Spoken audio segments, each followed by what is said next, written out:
ဒီမလေးကအကိုတို့ဆိုင်မှာဘာကြောင့်လောက်လာရှောက်တာအလုပ်ရှောက်ပါရဲ့ဆိုမှကိုယ်လုံးလုံးချင်လို့ပေါ့ဟောဒါလည်းဟုတ်တာပဲနော်ဒါနဲ့ဒီမလေးက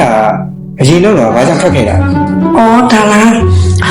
ညီမအရင်တော့ကဘောစီကညီမကိုတားခဲ့မပြေအလုပ်ထုတ်မယ်လို့ပြောတယ်လေအဲ့ဒါညီမလည်းသူ့ရွယ်ပြီးတော့ဆိုင်လာဝယ်များလူတွေခေါ်မောင်းထုတ်လိုက်တာအဲ့ဒါညီမလည်းလုပ်ထုတ်ခံလိုက်ရတယ်ဒါနဲ့ညီမအကိုဆိုင်မှာလုပ်ရခဲ့မှာဆိုလို့ရှိရင်တင်းဝန်းရှိရှိအလုပ်လုပ်နိုင်မယ်ထင်တာဒါတော့သူတို့ကအဆင်ပြေရင်တော့ညီမလည်းအဆင်ပြေမှာပါအကောင်နဲ့တဲ့အောင်ညီမပါစတီမမမဟုတ်တာnext one 哇အကိုဒီမှာကြံပေးနေတယ်နော်ဂျာရီတာပြောဂျာရီရုပ်ပါ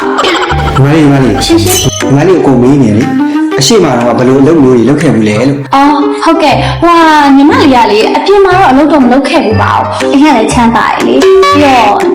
ဒီမှာလာလျှောက်တယ်ဆိုတာလေဟွာအတွေ့အကြုံရအောင်ဟွန်းငါရေးချင်တယ်ဝန်ထမ်းလုပ်ပြရလေဒီမလေးအနေနဲ့ဒီအလုပ်မှာလုပ်ရခဲ့မယ်ဆိုရင်တင်းဝန်းရှိရှိလုပ်နိုင်မယ်လို့ထင်တာအော်ထင်ပါရဲ့ကိုဟိုကညီမလေးကိုလေဟိုအခန်းတက်တန့်လေးထဲမှာအေးရလေးထားပြီးတော့မုတ်ပေါ်ကိုင်းဘက်တွေထဲမှာလေဟိုဂျိုင်းနဲ့နေလို့ဆိုလို့ရှိရင်တော့အမေကညီမလေးကအလက်ထိထားတယ်ဟိုပြီးတော့လေဟိုညီမလေးအကျဉ်းတစ်ခုပေးချင်တာရှိရပေါ့နော်ညီမလေးကိုမခန့်ပြလို့ရှိရင်တော့မှာပေါ့ဟိုကောင်းစိတ်ချလို့ပါဆိုင်မှာ air freshener တောင်းတာလေးဖြစ်ပြီးတော့ဟိုဒီဆိုင်ရဲ့ဖုန်းတွေကအတက်တွေပဲရောင်းတာဆိုတော့လေဟို customer တွေတေချာလေးရှင်းပြပါတော့စားပဲလာတဲ့အခါကြလို့ရှိရင်လေဟိုဘယ်လိုပြောရမလဲချက်ချင်းရရဲဆိုတာလေတေချာချာဒီမလေးကကိုလိုလုပ်ဆရာလည်းမလုပ်ဘူးဒါဆရာလည်းမလုပ်ဘူးဒီမလေးအိမ်ဝင်ဒီမလေးဖုန်းဆိုင်ဖွင့်တာဟုတ်ပြီလားနောက်တစ်ယောက်ဒီမလေးလားအစုံလို့ဘူးလေအမေနဲ့လည်းဈေးဝါးရောက်ဘူးလေအဝတ်လည်းလျှော်ဘူးလေထမင်းလည်းချက်တယ်ဟင်းလည်းချက်တယ်ကလေးလည်းထိုင်တယ်ဟုတ်ကဲ့အခုမေးချင်တာအဲ့လိုအိမ်လုပ်တွေပြောချင်တာမဟုတ်ဘူးဒီမလေးအနေနဲ့အခုတို့လိုဖုန်းဆိုင်မျိုးမှာအလုပ်လုပ်ခဲ့ဘူးလားအဲ့လိုမျိုးသိချင်တာအော်အဲ့ဒါလားဟေးအဲ့လိုလည်းမလုပ်ဘူးလေဒါနဲ့ဒီမလေးကပြောင်းမလောက်စားဆိုရင်ရောဘယ်လောက်ထိပြောင်းမတာလဲဒီမှာကားစီးရမှာလည်းဝေးတယ်ထမင်းကြိုက်တော့လည်းအစောကြီးထားအောင်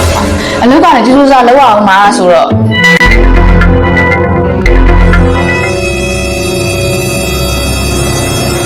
ကြပါရဲ့ကိုယ်စီမလို့ပေးပါဟော